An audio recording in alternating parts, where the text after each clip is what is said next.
Welcome to the Laughing Horror Podcast.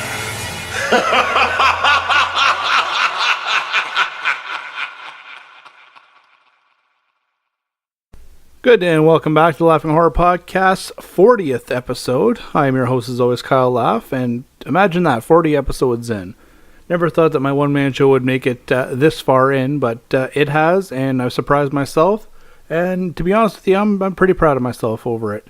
And to be fully honest with you guys, this is actually the third attempt at recording episode 40. The episode had already been previously completed, and when I went to render it, the computer screwed up on me, and yada yada. I had to restart. So if anything does sound a little bit rehearsed, technically it is because of the amount of times I tried to record. But all in all, 40 episodes. Come on, that's something to celebrate for sure.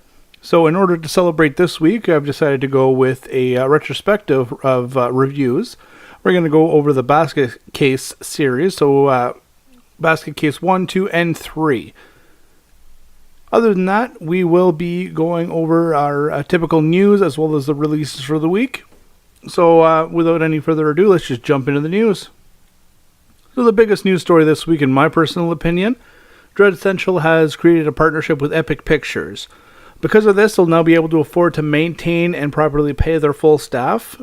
Steve Barton, who is Uncle Creepy on Twitter, made an announcement on Monday evening in regards to this. He basically explained that moving forward, they're going to be able to bring the reader a better experience, a better site design, and even a mobile app in the near future. And also for those who are currently donating through the Patreon initiatives, such as myself, they have announced that they're currently working on what to do with the Patreon initiative. So basically, they're not going to just shut it down right away. They're going to see if there's anything that they can make of it, maybe additional prizes, things of that nature. So I'm definitely looking forward to that, considering the fact that they were able to provide us with such awesome prizes and giveaways while they were struggling. I'd really like to see what they're going to be able to provide now that they're back on their feet. So congratulations to everybody there, and congratulations to everybody in the horror community who was helped out. Just goes to show that all of us we're a pretty tight-knit group, and it's definitely good to see that everybody can get together and help them out. I know we didn't get the full amount that they were looking for on a monthly basis, but it was still enough to get them to the point where they were able to help themselves after the fact. So congratulations to them. And once again, on my behalf, because I love the site, thank everybody who has donated. So in almost equally important news, and again, this is in my opinion, Beyond the Veil Horror Podcast is no more. This is due to reasons which are explained in their most recent episode. The show is actually changing its name. They aren't closing down or anything like that. So if you are a fan of the show, don't you worry. They are still going to be around, just under a different name. So that name specifically will be Beyond the Void, and it's going to be coming with a brand new website, which they will officially announce, I believe, on their next episode. I've seen the website, and it looks awesome so far. Alex has been working his butt off in order to get that thing going, and it's just, like I said, it looks awesome. So with that being said, good luck to Alex and Patrick with all the new changes. Next up, the Phantasm Collection is now coming to North America. Well Go USA announced the updated information regarding the North American release. As you know, the UK release had a box set with the sphere in it, which a lot of people were jealous about. Unfortunately, the North American release is not going to have the sphere, but at least it's still something. So we're going to get a 6-disc Blu-ray box set, which is going to be released on April 11th. Each disc has its own set of special features regarding the film on the disc itself. So part 1's got its own special features and so on. The sixth disc was going to be containing a bunch of special features, including Phantasmagoria, a documentary featuring interviews with the cast and crew, as well as Phantasmagorical Mystery Tour, is what they're calling it. It's hosted by Reggie Bannister. It's kind of a play off of Beatles stuff there, so I don't know if it's going to have to do with music, because I know Reggie Bannister is a musician. We're going to have to wait and see. They also have something along the lines of Angus Scrimm at a convention appearance. I don't know if he's talking or if it's just, raw footage of him at this convention. But it's from back in 1989, so it'll definitely be fun to see. Next to that, the Phantasm Compendium book is going to come with the collection. It's a 120-page book featuring exclusive interviews and rare behind-the-scenes photos chronicling the history and impact of the franchise. It's also going to come with a 21-inch by 27-inch reversible poster featuring the iconic original theatrical artwork. So definitely an advantage to some people. Once again, no sphere, no deal for me, but still definitely something cool.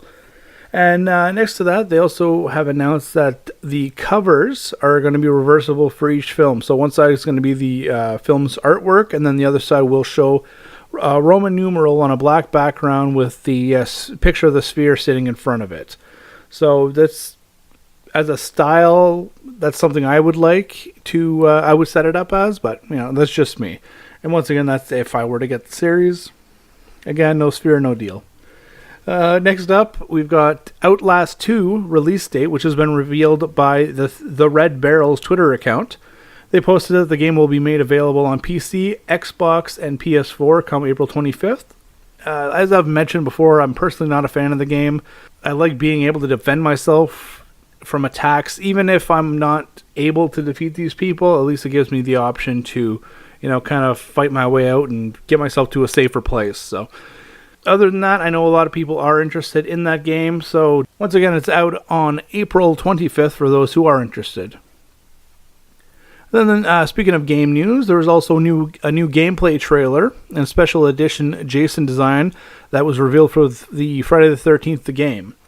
The new trailer obviously is going to bring us more kills, and which are yet to be seen. They already have released a trailer in the past with several kills. A lot of people got upset thinking that that's like, they're kind of ruining everything for them. There's not going to be any surprises. According to the studio, they said, no, don't worry, that's only like an eighth of what they've got going. So definitely cool or excited to see that. Biggest news out of that camp, however, is the release of Tom Savini's design for a Jason skin in the game. It's supposed to resemble what, in his mind, Jason would look like after escaping from hell following Part 9. I personally could be looking too much into it, but the mask kind of looks scratched up, kind of like Freddy having scratched it. A little bit of a hint towards the end of that film where Freddy is kind of grabbing the mask and drags it down to hell with him. But, like I said, I could be looking too much into that, but hopefully not. Then that's all that we've got for news for this week. So we'll just go ahead and we'll follow that up with releases. So the first release we've got on the docket from Scream Factory on March 14th is The Lesson, which is written and directed by Ruth Platt and stars Evan Bendall, Rory Coulthart, and Robert Hand. Finn, a lone teen from a broken family, gets caught up in the wrong crowd of delinquent kids in this chilling horror film filled with white-knuckled suspense. When Finn and his friend act up in class, their English teacher decides to teach them a lesson they will never forget. Next up from Scream Factory, we have Firestarter, which is one of my personal favorites. This one is directed by Mark L. Lester and written by Stanley Mann. And it stars Drew Barrymore, David Keith, Martin Sheen, and George C. Scott. Firestarter, based on the unforgettable bestseller by esteemed horror author Stephen King, chronicles the extraordinary life of Charlie McGee. 8-year-old Drew Barrymore stars as the child who has the amazing ability to start fires with just a glance. Can her psychic power and her love for her father save her from the threatening government agency The Shop, which wants to control her or destroy her? This is officially the first horror film I can remember ever seeing as a kid, hence why it's got such a special place in my heart. I haven't seen it since then, so maybe I will add it in as a special review in an upcoming episode. Next up, we have The Devil's Candy, which is out on video on demand and in a limited theatrical release on March 17th. It's written and directed by Sean Byrne and stars Ethan Embry, Sherry Appleby, Pruitt Taylor Vince, and Kiara Glasgow. A struggling painter is possessed by satanic forces after he and his young family move into their dream home in a rural Texas. In this creepily haunted house tale from Australian writer-director Sean Byrne. And if I'm not mistaken, Sean Byrne is actually the person who wrote and directed The Loved Ones. So if you like that movie, this is definitely one to be checking out for sure. Following that, we have the Sci-Fi Channel Films Division release of Atomica, which is out on March 17th in a limited theatrical release, and will be getting its video-on-demand release Tuesday, March 21st of next week. So this one's directed by Dagan Merrill, written by the team of Kevin Burke, Fred Fernandez Armesto, and Adam Jingel. In the near future, when communications go offline at a remote nuclear power plant isolated in the desert, a young safety inspector, Abby Dixon, is forced to fly out to bring them back online. Once inside the facility, mysterious clues and strange behaviors cause Abby to have doubts about the sanity and perhaps identities of the two employees on site. And last but not least, the Belko Experiment, which is once again out on March 17th for a full theatrical release. This one's directed by Greg McLean and written by James Gunn. The film stars Adria Arjona, Michael Rooker, Abraham Benrubi, and Sean Gunn. Of course, Sean Gunn's in here. James Gunn directed it. He's got to throw his brother in there somewhere. The story revolves around the American Belko Company in South America, which is mysteriously sealed off at the beginning of a workday, and its employees are ordered to kill each other or be killed themselves. This starts an escalation of violence where we discover the true nature of each and every Belko employee. And that's all that we've got releases for you for this week. So with that being said and done, we're going to go ahead and jump right into the retrospective review of Basket Case. Now we're going to start with the original film from 1982, which is written and directed by Frank Henenlotter. It stars Kevin Van Hentrick as Dwayne Bradley, Terry Susan Smith as Sharon, and Beverly Bonner as Casey. And this film was made on a budget of $35,000. Next to a great kill to open the film, we follow awkward Dwayne Bradley, who checks himself into a seedy motel in the heart of Times Square and none other than New York City. Immediately questioned by several people about the peculiar basket he's carrying, Dwayne quickly tells them it's filled with clothing and runs off to his room, where it's revealed that what's actually in the basket is a hideous creature who's able to speak to Dwayne telepathically. The following day, the two make their way to a doctor's office in order to question the medical professional in regards to a few random subjects. Dwayne, however, falls head over heels in love with the receptionist instantly and makes plans to have her be his tour guide while he's in the city. Soon we're given a flashback scene where everything is explained from an origins point of view for Dwayne and the creature he carries around. The scene explains that the creature, who is named Belial, is a Siamese twin of Dwayne, and that the two were forcefully separated by a small group of doctors who were hired on by his father, who believe that Belial is not at all human and is responsible for killing his wife and ruining his only son's life. Once separated from Dwayne and presumed dead, Belial decides to exact revenge on his father by killing him and plotting the same eventual fate as the doctors involved, one of which took place at the intro of the film and another soon after the flashback. In order to go out with the receptionist Sharon, Dwayne tells his brother that he's going to go out to research their next target, which doesn't really require his help. So Dwayne even goes as far as purchasing a television set for Belial to keep him occupied with. On the date in question, it's revealed that Dwayne and Sharon share the same feelings for one another, and they decide to just make out in the park. Meanwhile, Belial, frustrated with a non-working television, goes crazy. Belial then uses his telepathic ability to contact Dwayne and soon starts tearing up the hotel room, prompting all the guests from the other rooms to gather in front of the doorway in order to try to see what's happening. At this point, Dwayne returns to find his room a mess and that a murder has actually taken place down the hallway, coming from the hands of Belial. With his jealousy towards his brother's new relationship building, Belial escapes from the hotel room, finds Sharon, whom he tries to what looks like rape her with the end result leading to him killing her. With Sharon's death, Dwayne is clearly upset and confronts Belial. This confrontation leads to a fight where both brothers tumble out a window from the hotel room, seemingly falling to their death. I thought I had seen this movie years ago, but apparently I'd mistaken it with, I guess, one of the sequels. Even then, for a first-time go at this low-budget flick, I was slightly impressed. Next to the acting being horrendous on basically everybody's part, the effects being very cheap and almost lazy, which I can honestly chalk up to budget restraints, especially when you're watching the stop-motion scene with Belial destroying the hotel room. But even with that on the side, I actually found myself enjoying the story that they built and the effects used for the gore and the kills. Would I watch this again? Not likely, as I found a lot of it to be really cringeworthy, and even in its better moments, but I do appreciate that it was able to take these characters and actually build a franchise around them, even if it did take 8 years between the first film and its sequel. Still, it was somewhat fun, but I felt like some scenes just dragged on a little too long for me, for one reason or another. I don't think they did that on purpose, but you never know. Just to keep things on a positive note, though, the cinematography and the sound levels were both excellent for the time, which really aided in giving me that old school nostalgic feeling that should come with a low budget 80s horror film. As it comes to a rating, I'd have to provide this one with a 5 out of 10, enough to state that this is something that you can watch and enjoy at least once, but may not really be worth your time to sit down with it for multiple viewings.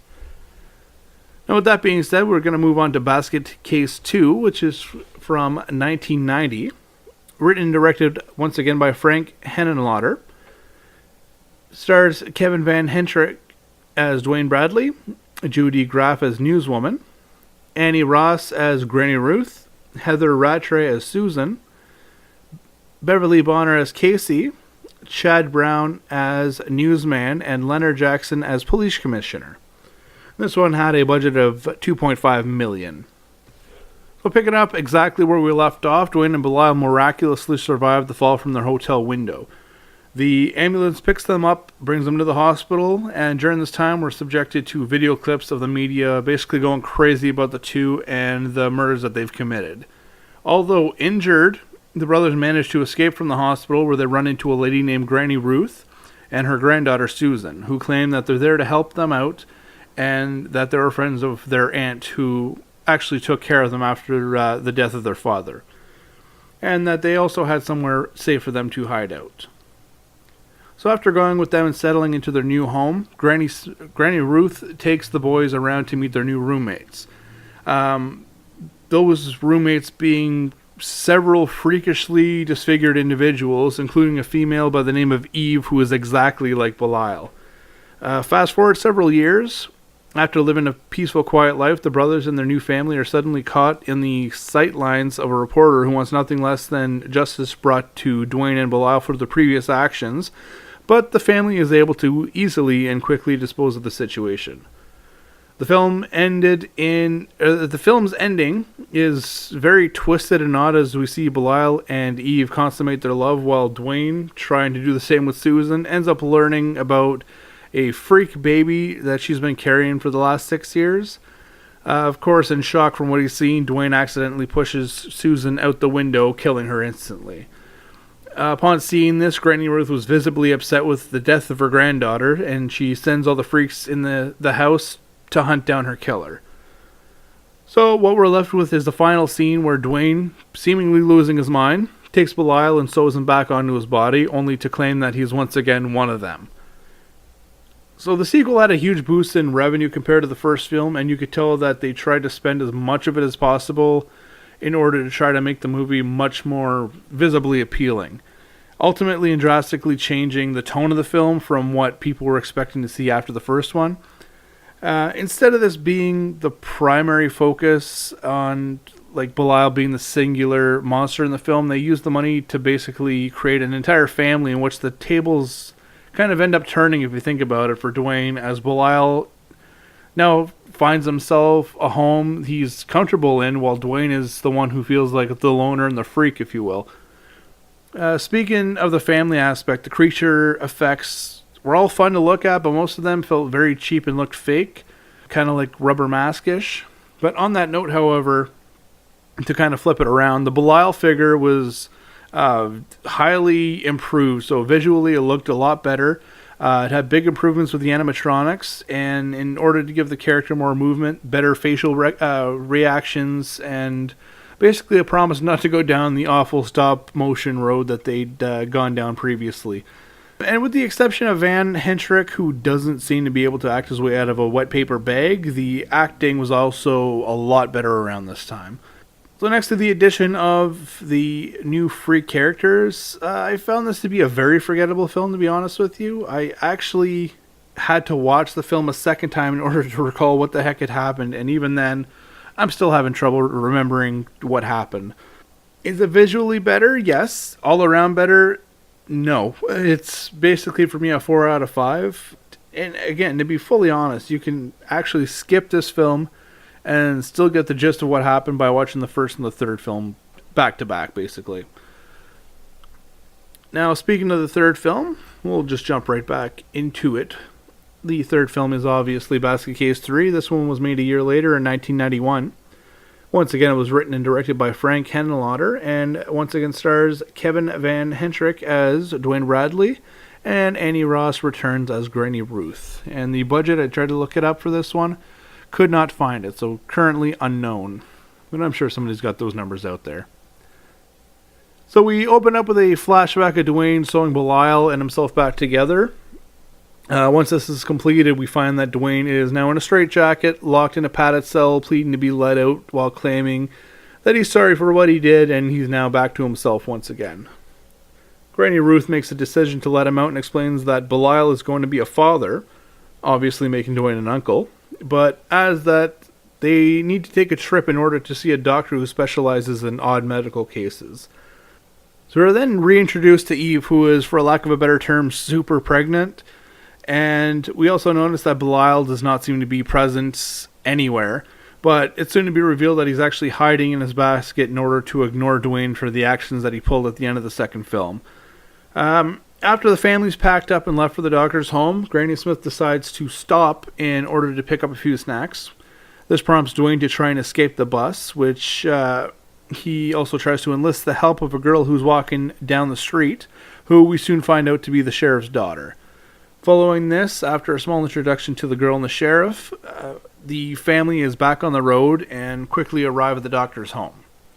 Here we learn that there's a young man staying with the doctor, and that young man is actually the son of Granny Ruth. So as time goes on, Belial attacks the doctor, who is trying to help Eve due to his hatred for doctors. He's then taken by the other monsters or freaks or whatever you want to call them, put in a basket, and locked away in another room. At this point in time, Eve then gives birth to 10 not-so-beautiful babies, while Dwayne has made an escape from the home and had found himself at the local jail, where the working officers find that there is actually $1 million reward for the capture of Dwayne and Belial. So the reward prompts these officers to go to the house, where they end up shooting and killing Eve and decide to kidnap her newborn children, thinking it'll bring Belial out of hiding and give them the opportunity to trap him. This obviously doesn't go to plan, and complete chaos ensues, which results in the death of the sheriff's daughter and one of the newborns. Granny Ruth makes her way to the sheriff's office in order to get the babies back, and the sheriff, looking for revenge himself, states that he will be more than happy to trade the babies as long as the trade is for Belial. They set a place and a time for the trade and part ways. And then we get a little scene where we see Dwayne and Granny Ruth's son have been working together in an office, or in a lab. Dwayne takes the blueprints that they're working on and tries to explain exactly what's going on to Belial. So that night, the trade takes place, but to the sheriff's surprise, Belial arrives in a mech suit, which Dwayne and Granny Ruth's son had put together for him. After a brief battle, the sheriff is knocked into the baby basket, where all the newborns attack and kill him. The film ends with Granny Ruth and the family taking over a talk show and explaining that the freaks are coming out of hiding and that they're all ready to fight anybody who's has any issues with it. Now, I've been given about 5 or 10 warnings from Alex from Beyond the Void that this movie, the third one specifically, is tremendously horrible. He stated it to me, like I said, several times. Anytime that I would mention the series, he would throw that in there. Oddly enough, however, I actually had a lot more fun with the third entry than in any of the other ones. If the second film did anything good, it was that it set a specific tone that the third entry would actually be able to follow and improve on by adding actual comedy, drama, and a variety of different characters and some over-the-top nonsense in order to put together something highly entertaining. Once again, I have to mention, and I'm only mentioning this again because it was actually a lot worse than the first or second time around. Van Hendrick's acting ability is just horrid, but I'm just going to leave it at that. I had a lot of fun watching this film, and it was a great way to end the franchise, in my opinion. So easily a 7 out of 10 for me.